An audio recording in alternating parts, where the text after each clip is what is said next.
Happy Saturday, folks, and welcome back to Injection of Inspiration. I'm Graham G.S. Matthews, where every single Saturday right here on the show, I give you your daily dose of motivational tips, helpful advice, etc., etc.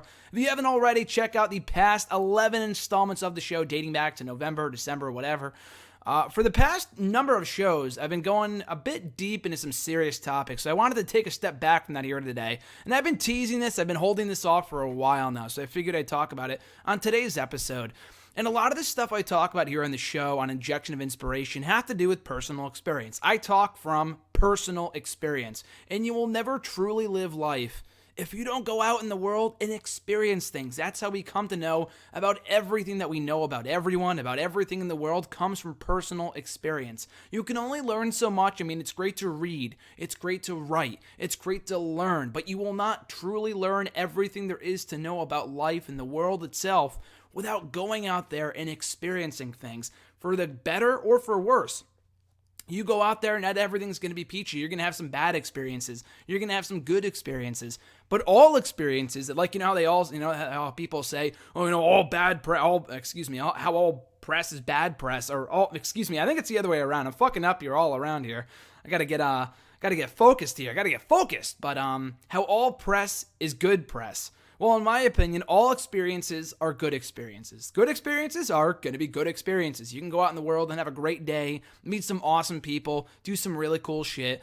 Or you can also go out in the world and meet some not so nice people and have some not so great things happen to you, whether it be from design, whether it be due to design, or it just kind of happens. And as I've talked about, here in the show before, things will happen to you that aren't ideal, things that you won't anticipate, things that you won't like, but it's how you react that shapes your mindset, shapes the rest of your life, and how, what else will happen to you from that moment forward.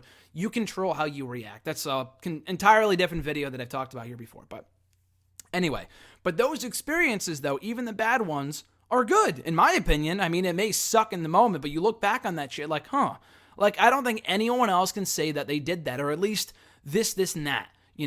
Like, people can say, I think we've all had this happen to us, but has anyone had this and that happen to us? I can't, think of a certain example.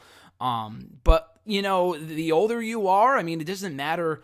You could be wiser than one person or another. And I've talked about it here on the show before, and I know Jason has called me wise and when we've talked in person and stuff. And I can't even explain and put into words how much that means to me. But I really honestly think that we all are wise in our own way. It doesn't matter how old you are. You could be 21 years old like me. You could be 18 years old. You could be 40. You could be 30. You could be 80. It doesn't matter how old you are.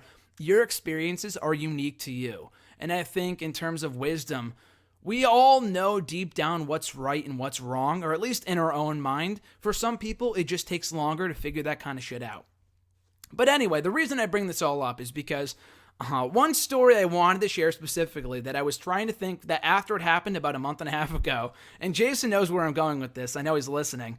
But I was thinking, how can I tell this? Can I tell this in a Facebook post? Could I put this in a series of tweets? Or if I put it on YouTube, in what avenue, what platform can I tell this story? So I figured it would be fitting for this edition of Injection of Inspiration that has to do with living life and experiencing things. This, the greatest things that you will experience in your life will be things that you do not anticipate. And even if they aren't great experiences, someone, such as someone passing away, which I talked about dealing with death about 2-3 weeks ago here in the show. In retrospect, it will only help you be a stronger person. You will learn from those bad experiences more than you will the good experiences. But anyway, this isn't not necessarily a bad experience, but so I was thinking for a long time and how I would tell this story. So I figured it would be fitting for this installment of Injection of Inspiration. So like I had said, it was about a month and a half ago. Jason and I, we work at the same place. I've known Jason for about 2 years now. And every so often, we work at a place near a deli that serves lunch food. We'll call it the Way of Sub. I think you know where I'm going with this, or at least what I'm referring to anyway. So since the summer, when I would work with Jason during the day or at night or whatever, or even on the weekends, we would go out and either get dinner or lunch at the Way of Sub. And they have great, they have great food. I've been a big fan of their food for a long time. I have nothing against them. There's not really many places that I won't go to eat. I think Jason knows, as many other people that are close to me know that I'm a big chicken fan. I just like chicken for whatever reason. Maybe I just don't like change, so I just kind of solely resort on what I know that I like. But anyway, that's kind of besides the point. Maybe another discussion for another day. But yeah, so about a month and a half ago, it was not the last day that I was working there because I was going back to school on Sunday for my second semester of college. My second semester of senior year of college, which I'm currently in. But I think it was about a Friday because I went back on Sunday. So we took a break, and it was me, him, and our fellow boss, or one of our fellow employees. My boss, his fellow coworker, manager, whatever. So we all went out to get food. And another employee of mine, he had just left. He had gotten his food for someone else that we worked with, and he took off. And in between him and us was another gentleman that was getting his 2 subs. And I guess if you get 2 subs, you get the second one off, or you get it for $6 or something like that. So he was getting his subs. The guy was making his sandwiches and whatever. And, Jason and I are talking. And so I'm up first ahead of Jason and our fellow, the person that we had worked with, that we're working with. And so I go first, and as always, if it's not a chicken sub with lettuce, tomato, and mustard, another regular of mine, I'll get a buffalo chicken sub. And their buffalo chicken subs are pretty damn good. I've had them for the past 5-6 years, and they're always really, really good. So I put my order in. He puts the chicken on without the buffalo on it. I don't know if that was a standard thing. I don't really pay too much attention. But he puts the chicken on, puts it in the oven, and takes it out, and leaves it there as he finishes the sandwiches for the guy in front of me. No issue, obviously. So then out of nowhere, this guy that was making the sandwiches, he's the only one there. This is a very small deli, a very small sandwich shop. And it's on a Friday night. Not many people go out to the Way of Sub at a fucking 9:30 on a Friday night. Or 7 o'clock or 8 o'clock, whatever it might have been. It was late for a sandwich shop on a Friday night. Not many people are going out on that type of night to get food. So he's the only one working there, which I think is a mistake. They should have at least one other person working in there. This is kind of a shady area too, might I add. So if someone came in and robbed the place, I don't know why they would, but you never know. The guy'd be all by himself. Or if he had to leave or something due to an emergency, there'd be no one there. So you know what I mean.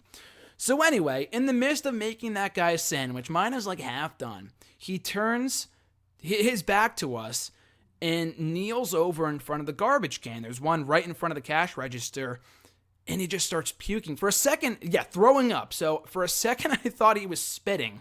Like I thought he might have had something in his mouth or whatever. And I'm not going to peek over and look. Normally, I don't give a shit. Just do whatever you're supposed to do. I'm not going to judge. I honestly don't really care if you're doing something small like that. But the guy's literally throwing up. That's not an exaggeration. He is throwing up for whatever reason. I don't know what the fuck happened. He'll explain to me in a second what happened. But he turns his back to us and he starts throwing up. So me, my manager, and Jason all start looking at each other like, what the fuck is going on right now? And the guy in front of us is not saying a single word. He has this stone-faced expression on his face. He's not saying anything. He's just not even reacting. It's super weird.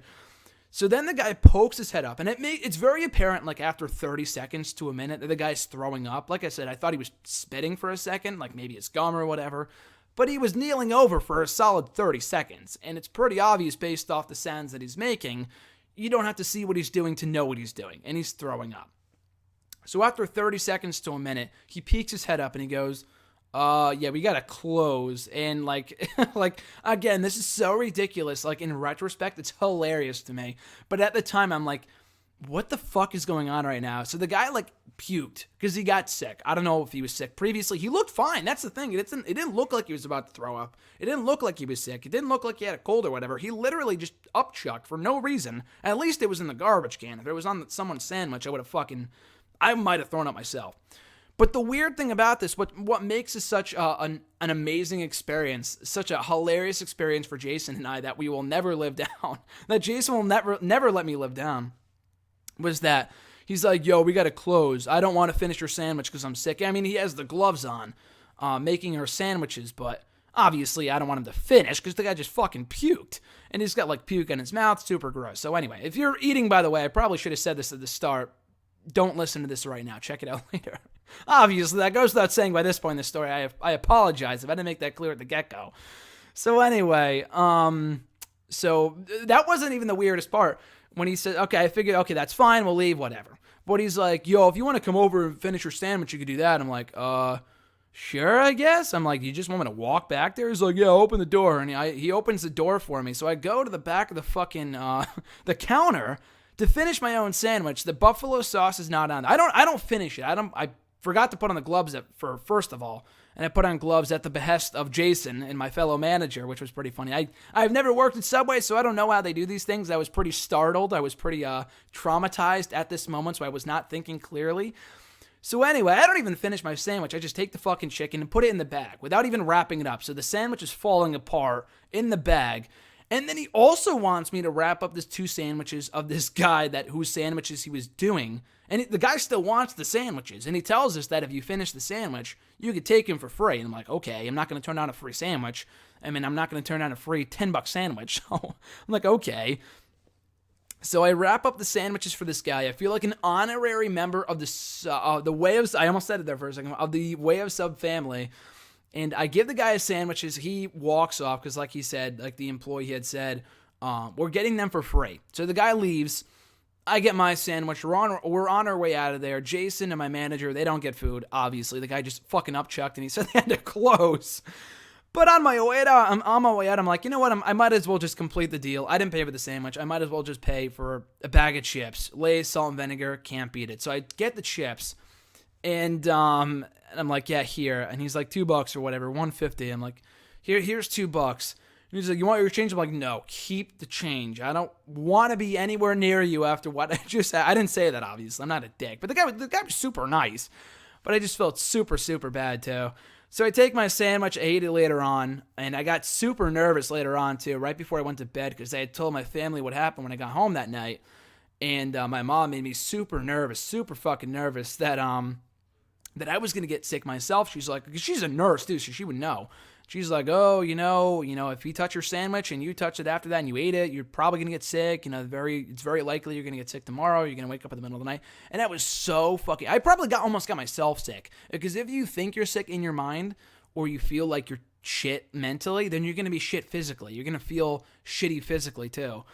So I didn't get sick, and I haven't been sick in literally, no joke, 7 to 8 years since I had the H1N1 in my freshman year of high school. I've had colds and shit in the past number of years, but nothing as quite as bad as that in terms of throwing up and whatever. Fun fact for you, I guess. But I went to bed that night. My stomach was kind of queasy at the thought of it, not because of what happened, but because of my mom giving me the thought that I might get sick. I'm like, oh no, I'm gonna go back to school this Sunday. The first day of my second semester of my senior year of college, a fucking wreck and sick. And obviously I wasn't, but mentally I was like, oh no, and I woke up fine. I'm like, come on, Mom, did you have to put that thought in my mind? But anyway, the whole point of this story, whether you enjoyed it or not, is that you will never get to experience this type of stuff. And that's a once-in-a-lifetime experience. I'm not saying it won't happen to you. I'm not saying don't go to Way of Sub. Way of Sub is great. I went to Way of Sub a fucking week later. A week later, and they got some great food there. I get free gift cards to go there all the time from family and friends and shit like that. I still love them. This is not meant to bash them or anything. So don't not go. Definitely still go ahead with your Way of Sub lifestyle, if that is indeed where you choose to fine dine. But the point of this story is that, as I had said, you will not experience this stuff. You can't make this shit up. All my creative writing that I've done for school, that I just write down. I don't even publish it anywhere. It's stuff that actually happened. I love writing so much. As you guys know, I do the whole wrestling thing, but I'll write down stuff stories of my own. I can't make up stories. I cannot make up fiction stories. Every creative writing story that I've done that's not wrestling related has been an actual occurrence in my lifetime, or I've seen someone experience in my lifetime. Because I can't make shit up. I'll just base it off my own experiences. And some things are so wild and so you cannot make this kind of shit up, that whether it's bad or good or whatever, or it doesn't really even make much of a difference, it's an experience. It's something that you can say happened to you, as opposed to just hanging home and watching TV. How much fun is that? Even just going out and just risking it all. I'm not saying literally risking it all and putting your money on the line and fucking, Vegas and shit like that, and at lottos and whatever else. I'm talking about just if you're afraid of the world, don't be.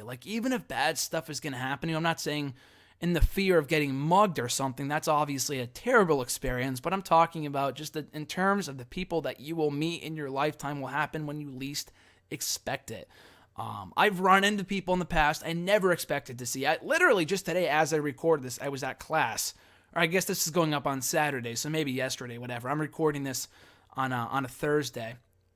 I ran into a professor that I have not seen in like 3 months. Because he's always away from his office whenever I'm there. Whenever I'm there, he's always away from his office. And I haven't seen him in like 2.5 months. And he's my advisor. So I obviously have a close relationship with him. He had sent me an article on China, of all people, like a week and a half ago because he knows my passion for wrestling. And I randomly ran into him today while walking out of lunch, and I got to talk to him for a couple minutes, and it's a cool guy. So stuff like that you just can't anticipate. I ran into someone a couple months ago, about a month ago or whatever, that I hadn't seen in a long time. I'm thinking like, I wonder if this person even goes here anymore.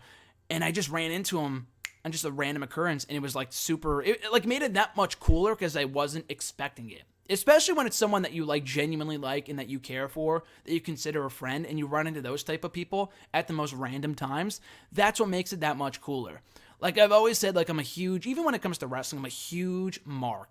Wrestling term, obviously. I'm a huge, fan of surprises and surprising other people with gifts and stuff like that, or showing up at, or trolling people, I guess. I surprised a lot of people when I said I was going to WrestleMania when I said that I probably wasn't going. I am. But, and I guess for me anyway, I feel like it's difficult to be surprised because of stuff like that, because not that I'm smarter or anything like that, that's not the case at all, but just because I feel like I'm always aware of what might be going on, so when I am genuinely surprised at someone, of either something that someone does for me or seeing someone at random, it makes it for me, that experience, that much cooler. So again, going back to the basics here, you will not experience life unless you go out there and experience life, good, bad, or indifferent. You should be the one sitting at your desk, at your microphone, as I am right now, telling the stories of your life, whether it be good, bad, or whatever. It's your life. That's what makes every person, in my opinion, fascinating, because every person has their own story. And even well past the day that you die, your story is still being written of the people that you impacted on your way out, which is incredible to me. If you really think about it, life is an absolutely fascinating thing. So I'll talk more about that in the future, but you are the author of your own story. And you can't write an ending you really can't write an ending at all. I mean, period. You can't write an ending as it continues to be written well after you're gone. Well after the day that you pass away, whenever that might be. Hopefully not anytime soon. But just live life, guys. Live, love, laugh. All that great stuff, and that's how you will truly live life. That's how you will truly live life over the course of your lifetime, is by going out, meeting cool people, doing some great things, and even when things aren't going your way, you'll look back on it and you'll be like, you know what, I'm glad that happened. Either you learned a lesson, or it's just a story that you can tell and share for other people. And I love stories. People that just go out and do the same shit every weekend, getting fucking drunk and all this other shit, that to me is boring. That's normal. Don't be normal. Being normal is vastly underrated. To quote the late, great Debbie Reynolds from Halloween Town, 1999. If you know that movie, I fucking love you. But anyway, guys, have an amazing weekend. Just enjoy the rest of your weekend. Go out and do something great, and I'll catch you guys down the road.